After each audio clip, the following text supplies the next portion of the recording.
आज मैं आपको वाणिज्य बैंकों के कार्य के बारे में बताऊंगी।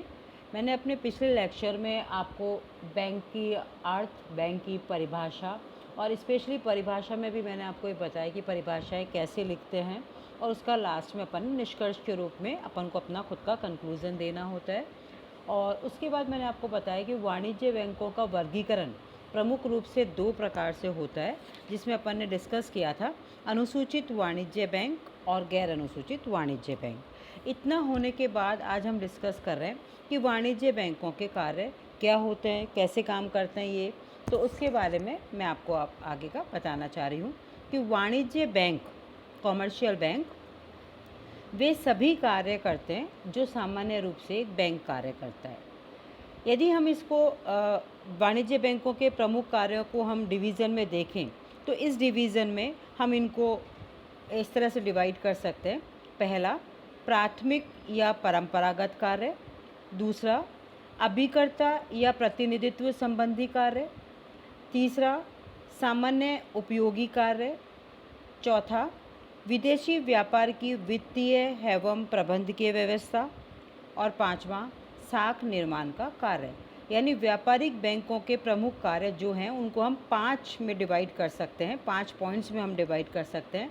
और इन पांचों पॉइंट्स को हम एक एक करके अब आगे डिटेल में पढ़ेंगे। तो जो पांचों पॉइंट्स हैं हमारे,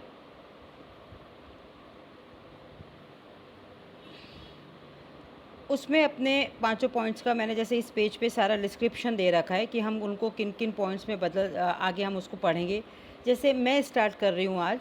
पहला पॉइंट, प्राथमिक कार्य, प्राथमिक या परंपरागत कार्य। और व्यापारिक बैंकों के प्राथमिक कार्य में प्रमुख रूप से दो कार्य सम्मिलित होते हैं। पहला, जमाएं स्वीकार करना और दूसरा, ऋण अथवा उधार देना।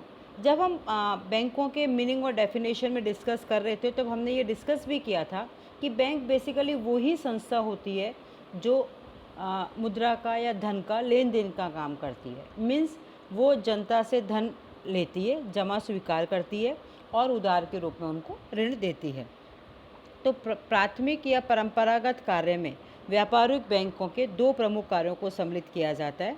पहला, जिसमें अपना जमाएं स्वीकार करना, एक्सेप्टिंग डिपॉजिट्स। एक्सेप्टिंग डिपॉजिट्स में या जमा स्वीकार करने में जो मेन काम होता है वो ये होता है कि बैंकों का प्रमुख कार्य धन जमा करना और उधार देना है। अब बैंकों को उधार देने के लिए धन की आवश्यकता होती है और इनकी जो अंश पूंजी होती है वो उधार देने की दृष्टि से प्राप्त कोषों का निर्माण नहीं कर पाती। इनको व्यक्तियों से और संस्थाओं से उनकी अतिरिक्त धनराशि ये जमा करते हैं और बदले में उन्हें ब्याज दे देते हैं। व्यक्ति और संस्थाएं अपनी अतिरिक्त बचत को या सेविंग्स को बैंकों में जमा करवा देती है ताकि उनका धन सुरक्षित रहे और बदले में ब्याज भी मिलते रहे। यानी शॉर्ट फॉर्म में यदि हम ये इसको डिस्कस करें तो हम ये कह सकते हैं कि बैंकों का जो प्रमुख कार्य है वो धन जमा करना और उधार देना है। अब बैंकों को यदि हम कहें कि धन जमा करना है, उधार देना है, तो उधार देने के लिए बैंकों को किसकी ज़रूरत पड़ेगी? पैसे की ज़रूरत पड़ेगी, धन की ज़रूरत पड़ेगी। तो बैंकों के पास जो अंश पूंजी होती है बेसिकली वो उधार देने के लिए प्राप्त कोष नहीं होते। इसलिए बैंक क्या करते हैं कि व्यक्ति या संस्था के पास जो अतिरिक्त धनराशि होती है वो अपने यहाँ उनको जमा कर लेते हैं और व्यक्ति और संस्था भी अपनी अतिरिक्त धनराशि को इनके पास, बैंकों के पास, इसलिए जमा करवा देते हैं क्योंकि उनकी धनराशि सुरक्षित रहती है और बदले में उन्हें ब्याज भी मिलता रहता है। इसके लिए बैंक बहुत तरह के अलग अलग खाते खोलती है। खाते खोल के उनकी व्यक्ति और संस्थाओं की जमाओं को आकर्षित करने का प्रयास करती है। सामान्यतः व्यापारिक बैंकों के द्वारा निम्नलिखित अकाउंट्स या खाते खोले जाते हैं। पहला खाता जो मैं डिस्कस कर रही हूँ वो है हमारा स्थायी जमा खाता, फिक्स डिपॉजिट अकाउंट। इसे हम कहते हैं फिक्स डिपॉजिट अकाउंट या शॉर्ट में अपन इसको बोलें तो इसको अपन एफडी अकाउंट भी कहते हैं। इन्हें समय जमा खाता या निश्चित जमा खाते भी कहते हैं। यानी जो अपना एफडी अकाउंट है या स्थायी जमा खाता है इसको हम समय जमा खाते या निश्चित अवधि जमा खाते भी कहते हैं। इन खातों में धन एक निश्चित अवधि के लिए जमा करा दिया जाता है। अवधि समाप्त होने पर बैंक धन को लौटा देती है और सावधि जमा खातों की ब्याज दर पूर्व निर्धारित होती है। सामान्यतः ये जो खाते होते हैं वो 6 महीने से लेकर 10 साल की अवधि के लिए हो सकते हैं। लेकिन अब जैसे आज की हम बात करें तो आज में ये है कि एफडी अकाउंट या फिक्स डिपॉजिट अकाउंट हम 1 महीना या उससे भी कम अवधि के लिए खोल सकते हैं। बैंक जमाकर्ता को एक रसीद देता है और भुगतान प्राप्त करते समय जमाकर्ता को वो रसीद लौटानी होती है। यदि जमाकर्ता को निश्चित अवधि से पूर्व धन की आवश्यकता पड़ जाती है तो वह रसीद की जमानत पर बैंक से ऋण ले सकता है। शॉर्ट में मैं वापस आपको एक्सप्लेन कर रही हूँ कि एफडी अकाउंट क्या होता है। देखो, सबसे पहले तो हमको इसको क्लियर करना चाहिए कि जो एफडी अकाउंट है ये फिक्स पीरियड के लिए खोला जाता है, यानी इसके लिए अवधि जो होगी, पीरियड जो होगा वो फिक्स होगा, इसीलिए इसको निश्चित अवधि जमा खाते भी कहते हैं। जैसे ही अवधि ख़त्म हो जाती है बैंक जमाकर्ता को उसका पैसा लौटा देता है, विद ब्याज लौटा देता है। और इस पर जो सामान्यतः अवधि हम मान के चलते हैं वो 6 महीने से लेकर 10 साल तक की होती है, लेकिन अभी धीरे धीरे ये 6 साल से कम यानी 1 महीना से कम भी हम एफडी अकाउंट खुलवा सकते हैं। जब हम एफडी अकाउंट खुलवाते हैं बैंक में तो बैंक हमको एक रिसिप्ट दे देती है और उस रिसिप्ट पे ही जब हमारी एफडी अकाउंट मैच्योर हो जाती है तो उस रिसिप्ट से ही हमें हमारा एफडी अकाउंट का पैसा विद इंटरेस्ट हमें मिल जाता है। लेकिन इसमें सबसे इम्पॉर्टेंट चीज़ ये है कि यदि मान लो किसी व्यक्ति ने 5 साल के लिए एफडी अकाउंट खोल दिया और एफडी अकाउंट खोलने के बाद उसको लगा कि आफ्टर 2 इयर्स उसको लगा कि मुझे पैसे की ज़रूरत है, तो ऐसा नहीं है कि उसको वो पैसा नहीं मिलता है। वो बैंक में जाके अपनी रिसिप्ट दिखा के, जो कि उसको एफडी अकाउंट खुलवाते समय मिली थी, वो रिसिप्ट दिखा के या तो अपनी एफडी अकाउंट पे उसको लोन मिल सकता है और चाहे तो वो पूरी की पूरी अपनी जमा राशि भी ले सकता है। जब यदि वो अवधि से पहले जमा राशि लेता है तो थोड़ा अमाउंट उसका इंटरेस्ट में से कट जाता है और बाकी रिमेनिंग अमाउंट उसको मिल जाता है। लेकिन इसको आज के टाइम में यदि हम पढ़ें तो आज के टाइम में यदि किसी भी व्यक्ति को, किसी भी संस्था को या किसी भी जमाकर्ता को एफडी अकाउंट खोलना है तो उसमें मैं आपको एक चीज़ समझाना चाहूँगी यहाँ कि उसके लिए उसको बैंक में जाने की ज़रूरत नहीं है। यदि उसका बैंक में सेविंग अकाउंट है और वो ऑनलाइन अकाउंट है उसका, उसने इंटरनेट बैंकिंग फैसिलिटीज़ ले रखी है जो कि आज के टाइम की बहुत बेसिक नीड है ये, तो वो घर बैठे भी अपना एफडी अकाउंट खुलवा सकता है, अपने अमाउंट की एफडी करवा सकता है। वो ऑनलाइन ये सर्च भी कर सकता है कि मैं कितनी अवधि के लिए यदि एफडी करा रहा हूँ तो मुझे कितना % ब्याज मिल जाएगा। और ये भी वो कर सकता है कि आफ्टर जो उसने पीरियड डिसाइड करा है वो उसके बाद उसको कंटिन्यू रखना चाहता है या वो चाहता है कि इस पीरियड के बाद मेरा अमाउंट विद इंटरेस्ट मेरे सेविंग अकाउंट में आ जाए। तो ये सारी फैसिलिटीज़ हमको नेट बैंकिंग अकाउंट में मिल जाती है। तो जो जैसा भी कस्टमर है वो चाहे तो बैंक में जाके अपना एफडी अकाउंट खुलवा सकता है और चाहे तो अपना घर बैठे बैठे नेट बैंकिंग के माध्यम से भी अपना एफडी अकाउंट खुलवा सकता है। सामान्यतः जो आज की डेट है उसमें यदि मैं एफडी अकाउंट की रेट ऑफ इंटरेस्ट की बात करूं तो अभी क्योंकि हमारे मैं देश भी नहीं बोलूँगी, पूरे विश्व में ही कोरोना की वजह से काफ़ी डाउनफॉल चल रहा है और उसमें बैंकों के इंटरेस्ट पे भी इसका काफ़ी फ़र्क पड़ा है।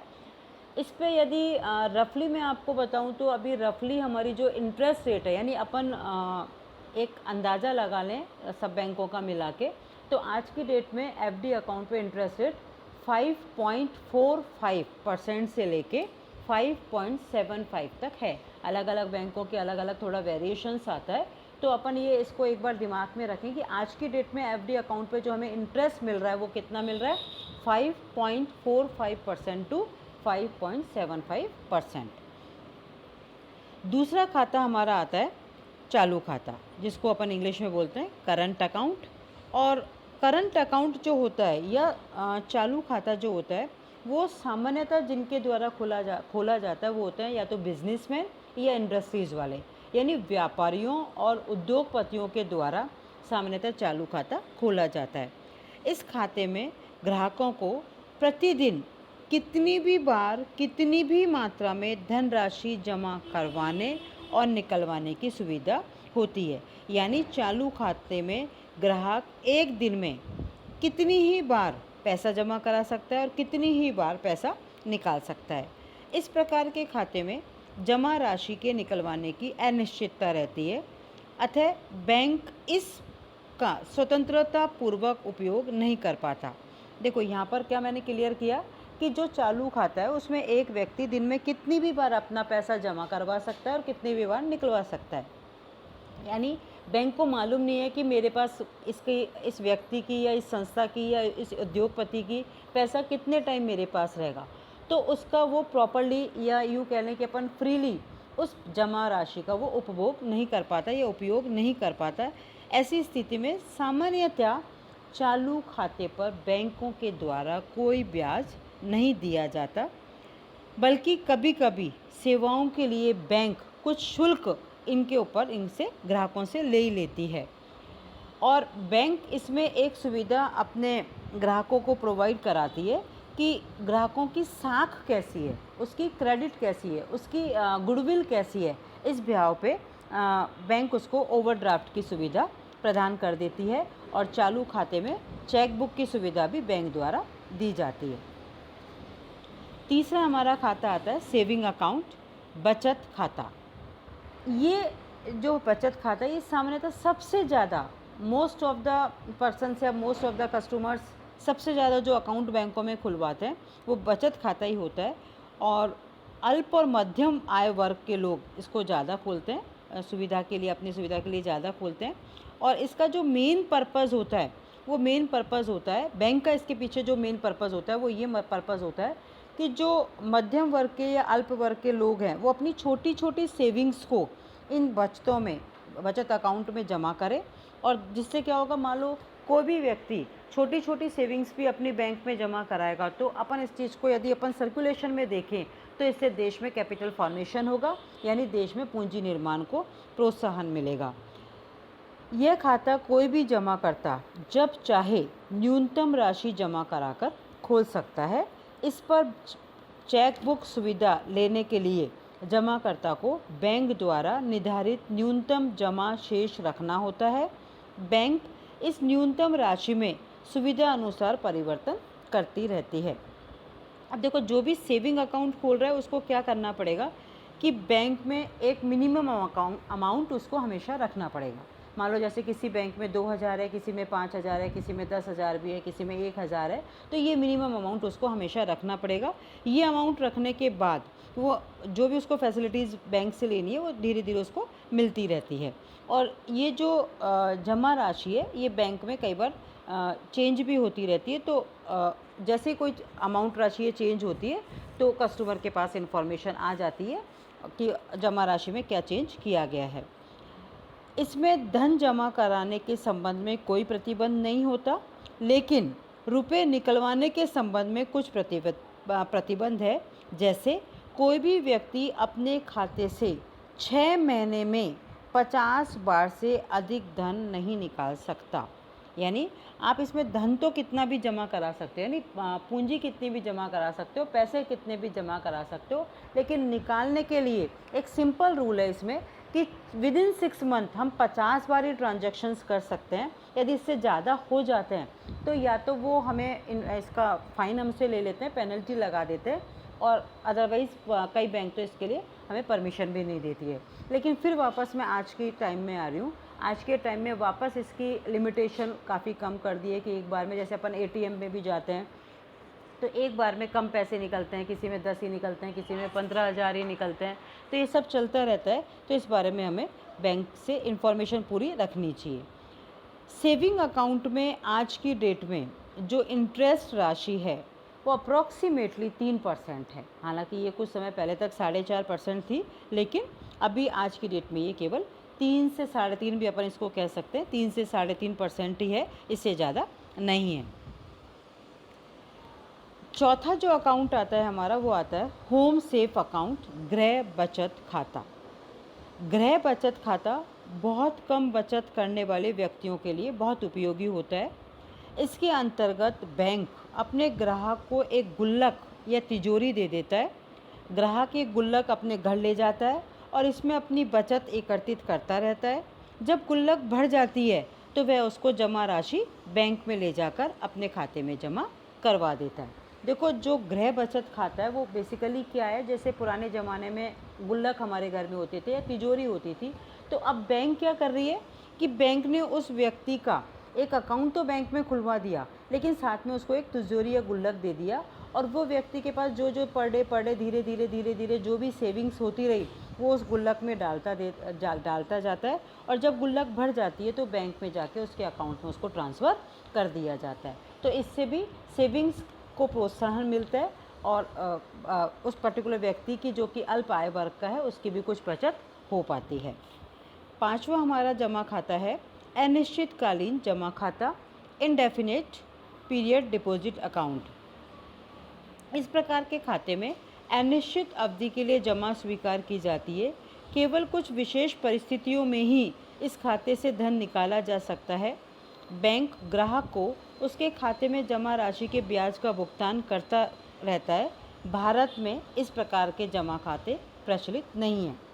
अनिश्चित जमा खाते में क्या होता है कि कोई निश्चित अवधि नहीं होती, अनिश्चितकालीन के लिए बैंक अपने यहाँ अकाउंट खुलवा लेता है, और उसमें ये करता है कि वो टाइम टू टाइम इंटरेस्ट तो पे कर देता है, और विशेष परिस्थितियों में इस खाते में से धन निकाला जाता है। तो एक अनिश्चित स्थिति बनी रहती है इसमें, तो जनरली अवॉइड किया जाता है इस प्रकार के अकाउंट को, और भारत में अभी हमारे प्रचलित भी नहीं है।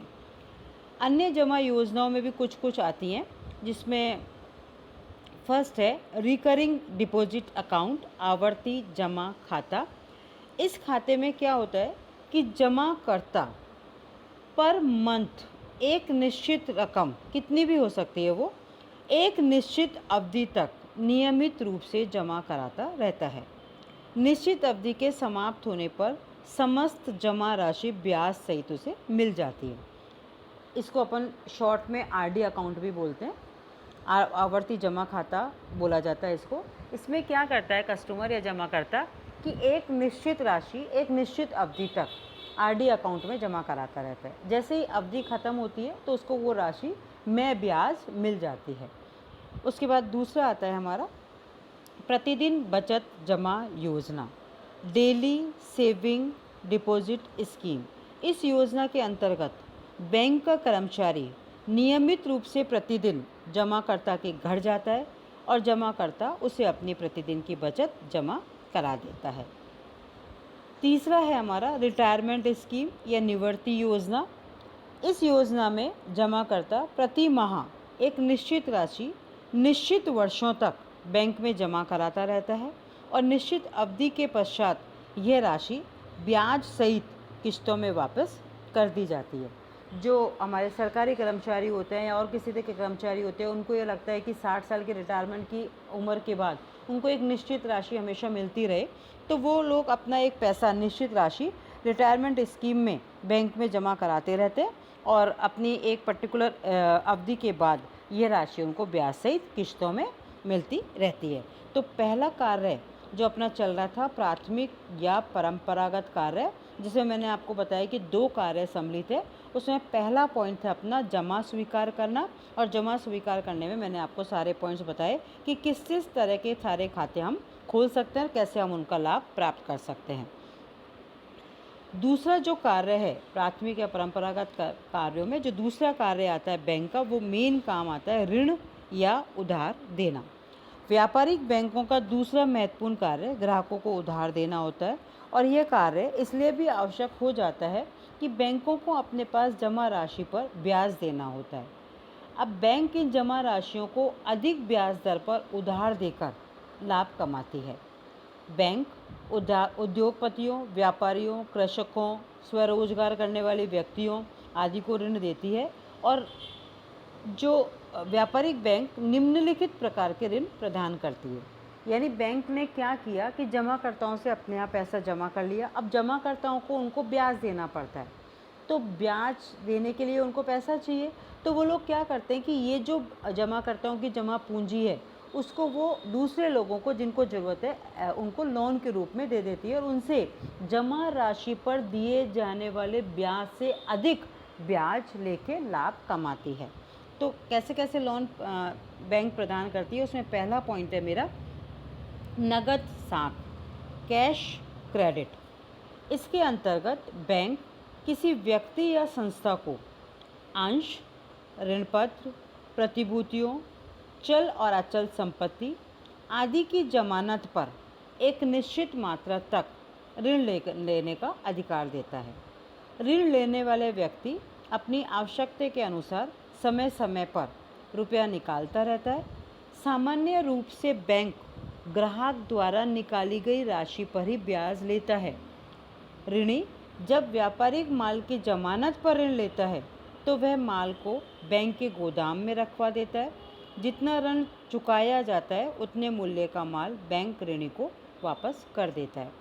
देखो, कैश क्रेडिट में क्या होता है बेसिकली कि जो व्यक्ति या संस्था है उससे बैंक अपनी कोई जमानत रखवाता है। जमानत कुछ भी हो सकती है, अंश हो सकते हैं, ऋण पत्र हो सकते हैं, प्रतिभूतियाँ हो सकती है, कोई भी अचल चल संपत्ति हो सकती है। उसके बदले में उसको वो बैंक उसको लोन प्रोवाइड करा देती है। लोन लेने वाले व्यक्ति जब उसको ज़रूरत है जब भी अपने अकाउंट में से पैसा निकालेगा, और जितना पैसा निकालेगा उतने ही पैसे पे बैंक उससे ब्याज लेगी, बाकी कंटिन्यू उसका चलता रहेगा। दूसरा पॉइंट आता है हमारा ऋण एवं अग्रिम, लोन्स एंड एडवांस। इस व्यवस्था के अंतर्गत बैंक अपने ग्राहकों को पर्याप्त जमानत लेकर ऋण देता है। यह ऋण राशि ग्राहक के खाते में जमा करा दी जाती है। बैंक ऋण की संपूर्ण राशि पर ब्याज वसूल करता है। ग्राहक आवश्यकता के अनुसार इस राशि को कभी भी निकलवा सकता है। इसमें संपूर्ण रकम एक साथ न देने से बैंक की जोखिम कम हो जाती है। इस प्रकार की सुविधा एक निश्चित अवधि के लिए ही दी जाती है। लोन और एडवांस में क्या है कि बैंक ग्राहक को जमानत पर ऋण देता है। ये जो ऋण है वो ग्राहक के खाते में जमा करा देता है और बैंक ऋण की संपूर्ण राशि पर ब्याज वसूल करता है, और जैसे जैसे ग्राहक को ज़रूरत है वैसे वैसे इस राशि को वो निकलवा सकता है। इसमें संपूर्ण रकम एक साथ न देने की वजह से बैंक की जोखिम भी कम रहती है, क्योंकि ग्राहक सारा एक साथ नहीं निकाल रहा है। तीसरा पॉइंट आता है हमारा ओवरड्राफ्ट आदि विकर्ष। इसमें क्या करते हैं, जैसे मैंने आपको अभी पहले भी फर्स्ट पॉइंट में भी बताया था कि जिन जमाकर्ताओं का बचत खाता होता है, यदि उनकी गुडविल अच्छी है, यदि उनकी क्रेडिट अच्छा है, उनकी बिहेवियर बैंक के प्रति अच्छा है, कोई उनके पीछे कोई ऐसी हिस्ट्री नहीं है, तो बैंक अपने बिहाव पे उसको जमा राशि के उसमें ओवरड्राफ्ट की सुविधाएं भी देता है। वही है ये। इसमें क्या करता है बैंक कि अपने चालू खाता रखने वाले ग्राहकों को उनके द्वारा जमा कराई गई राशि से अधिक राशि निकालने की छूट दे देता है। उसे हम ओवरड्राफ्ट कहते हैं, अधिविकर्ष कहते हैं। अधिविकर्ष की राशि ग्राहक की साख के अनुसार अलग अलग हो सकती है। यहाँ मैं ये क्लियर कर दूँ कि हो सकता है कि ए व्यक्ति को ओवरड्राफ्ट कम मिल रहा हो, बी व्यक्ति को ओवरड्राफ्ट ज़्यादा मिल रहा हो, सी को और ज़्यादा मिल रहा हो, तो ये ग्राहक की साख के अनुसार अलग अलग मिलती है। यह सुविधा अल्पकालीन और आकस्मिक आवश्यकताओं की पूर्ति के लिए दी जाती है। ओवरड्राफ्ट के लिए बैंक जमानत मांगता है, या कई बार बहुत अच्छी साख वाली ग्राहकों को बिना जमानत के भी ओवरड्राफ्ट की सुविधा दे दी जाती है। इस सुविधा में ओवरड्राफ्ट की राशि पर निकाली गई अवधि का ही ब्याज लिया जाता है, और यह सुविधा केवल चालू खातों पर ही दी जाती है, यानी उसी व्यक्ति को दी जाएगी जिस व्यक्ति का करंट अकाउंट बैंक में है। और कई बार इस पे ब्याज भी लेती है, लेकिन यदि किसी की गुडविल बहुत अच्छी है तो उसको बिना ब्याज पे भी ये ओवरड्राफ्ट की फैसिलिटी मिल जाती है। लास्ट पॉइंट आता है हमारा इसमें विनिमय विपत्रों की कटौती, discounting of bill of exchange. यह भी बैंक से ऋण लेने की एक विधि है। इस विधि में बैंक सावधि विनिमय विपत्रों यानी बिल्स का बिल की अवधि से पूर्व ही भुगतान कर ग्राहक को ऋण प्रदान कर देता है। विक्रेता बिल लिखता है, क्रेता उसे स्वीकार करता है। इसमें क्रेता एक निश्चित अवधि के बाद निर्धारित राशि के भुगतान का वचन देता है। देखो, इसको बहुत अच्छे से समझना है अपन को, इसको छोड़ दो। विनिमय विपत्रों की कटौती क्या होती है, पहले ये चीज़ समझो कि दो व्यक्ति हैं, एक क्रेता है, एक विक्रेता है। विक्रेता मतलब वो अपना माल बेच रहा है, तो जो माल बेच रहा है अपना, वो बिल लिख रहा है। उसने बिल लिखा, उसने क्रेता को भेज दिया, क्रेता ने उसे स्वीकार कर लिया। स्वीकार करने के बाद उसने उसमें लिख दिया कि मैं इस पर्टिकुलर अवधि के बाद इस राशि का भुगतान करूँगा। किंतु विक्रेता को तत्काल धन की आवश्यकता यदि है तो वो क्या करता है कि जो क्रेता के द्वारा स्वीकृत बिल है वो क्रेता को ना देकर क्या कर देता है, बैंक को प्रस्तुत कर देता है और बैंक को प्रस्तुत करके ऋण की मांग करता है। तो बैंक ऐसे बिलों में से निश्चित परसेंट राशि जो ब्याज के बराबर होती है काट कर लेता है और काट कर बाकी राशि विक्रेता को भुगतान कर देता है। और जब अवधि पूरी हो जाती है, जिस अवधि तक क्रेता ने उनसे प्रॉमिस किया था, वचन किया था, स्वीकार किया था कि मैं पेमेंट कर दूंगा, निश्चित अवधि पर बैंक क्रेता से भुगतान प्राप्त कर लेता है। यदि क्रेता निर्धारित अवधि पर भुगतान नहीं करता है तो बैंक विक्रेता से भुगतान प्राप्त कर लेता है। डिस्काउंटिंग बिल ऑफ एक्सचेंज को आगे अपना एक उसमें पूरा चैप्टर भी है। इसमें मेन चीज़ ये होती है कि एक व्यक्ति बिल लिखता है, दूसरा व्यक्ति उस बिल को स्वीकार करता है, उस पर ये भी लिखता है कि मैं 2 दिन बाद, 4 दिन बाद, 6 महीने बाद इस बिल का पेमेंट करूँगा। लेकिन यदि जिसने बिल लिखा है उसको यदि उस अवधि से पहले ही पैसा चाहिए तो वो इस बिल को बैंक से डिस्काउंटेड करा लेता है, यानी भुनवा लेता है। और बैंक क्या करती है कि ये जो बिल बना हुआ है उस बिल में से ब्याज के बराबर राशि को तो काट लेती है और बाकी रिमेनिंग अमाउंट उस व्यक्ति को दे देती है। और जैसे ही वो अवधि पूरी होती है तो वो क्रेता से उसका पेमेंट बैंक ले लेती है। यदि क्रेता किसी भी वजह से इसका भुगतान नहीं कर पाता तो बैंक विक्रेता से भुगतान प्राप्त कर लेती है। तो ये हमारा व्यापारिक बैंकों का पहला कार्य है जो मैंने आज डिस्कस किया है आप लोगों के साथ। और पहला कार्य था हमारा प्राथमिक या परंपरागत कार्य, जिसमें 2 कार्य हमारे मेन आते हैं। पहला जमाएं स्वीकार करना और दूसरा है अपना ऋण अथवा उधार देना। आगे के लेक्चर में मैं अभी आगे आपको अपन कॉमर्शियल बैंकों के फंक्शंस ही पढ़ेंगे, कार्य ही पढ़ेंगे। आज के लिए यहाँ तक।